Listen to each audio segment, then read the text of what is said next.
Welcome back to Anarchapulco. The conference just ended. The last speaker was Roger Ver. He's speaking, he's standing right now behind me, right next to me, and he's actually the Bitcoin Jesus. So Roger, please tell me, how will Bitcoin and cryptocurrency will change the world? So with the invention of Bitcoin, it was the first time in the entire history of the human race in which anybody can now send and receive any amount of money with anyone else anywhere on the planet. And it's impossible for anyone, including governments, to block them from sending and receiving that money. And if they're really, really, really careful with how they do it, they can do it anonymously as well. So nothing like that had ever existed ever before.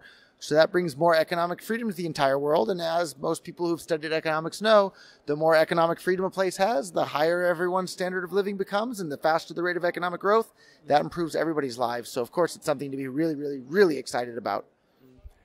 We've seen in Russia, for example, that they locked down Bitcoin. Like, is it possible in the future that governments lock down Bitcoin or like raid homes of people who use Bitcoin? Because I think, the monetary system is the key of government, of control. So do you see a chance for locking Bitcoin again? No, that's what's so exciting about Bitcoin. The only way to stop Bitcoin would be to turn off the entire internet in the entire world and keep it turned off. And the instant the internet turns back on again, Bitcoin starts right back up where it left off. So good luck stopping that. Okay. So, what would you recommend a person who has the $100,000 to invest? In which cryptocurrencies should he invest? Or what would you recommend? So some Bitcoin, and it's worth noting that Bitcoin's not the only cryptocurrency. There's thousands of them at this point, and it's not guaranteed that Bitcoin will be the winner in the end. Bitcoin has a bigger network effect than any other cryptocurrency by far. But there's lots of cryptocurrencies that would like to supplant Bitcoin as the top spot. And my top picks, of course, Bitcoin. But some other ones that are definitely worth paying attention to are Monero, Zcash, Zcoin, Dash, and maybe something else in there that I've left out. So those are the ones that Bitcoin's weakest points at this point are scalability and privacy. So look for coins that have more scalability and more privacy than Bitcoin. And the scalability issues with Bitcoin aren't technical issues. It's a problem within the social community of Bitcoin itself. So Bitcoin's having some social problems scaling, not technical problems scaling. And where do you see the price of Bitcoin at the end of 2017? I think a lot of it depends on this whole scaling issue that's going there. So if that issue is resolved in a positive way in which Bitcoin transactions continue to be easy and cheap and fast and secure, the Bitcoin price will be much, much, much higher.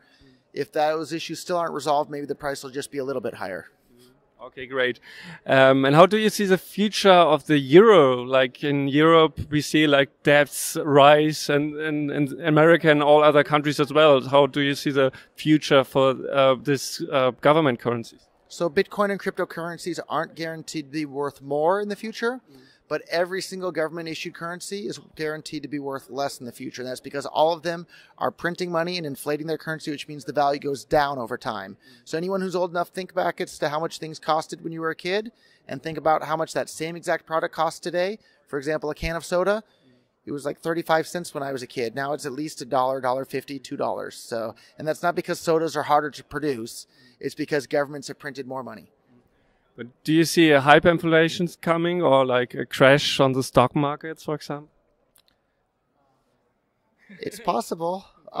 It's definitely more than possible. So, good investing advice for anything is don't put all your eggs in one basket. Don't put them all in dollars. Don't put them all in euros. Don't put them all in the stock market. Certainly don't put them all within one stock in the stock market. And don't put all of them into Bitcoin either, but put some. Okay. Okay, great. Thank you very much for the interview, Roger. Thank you so much.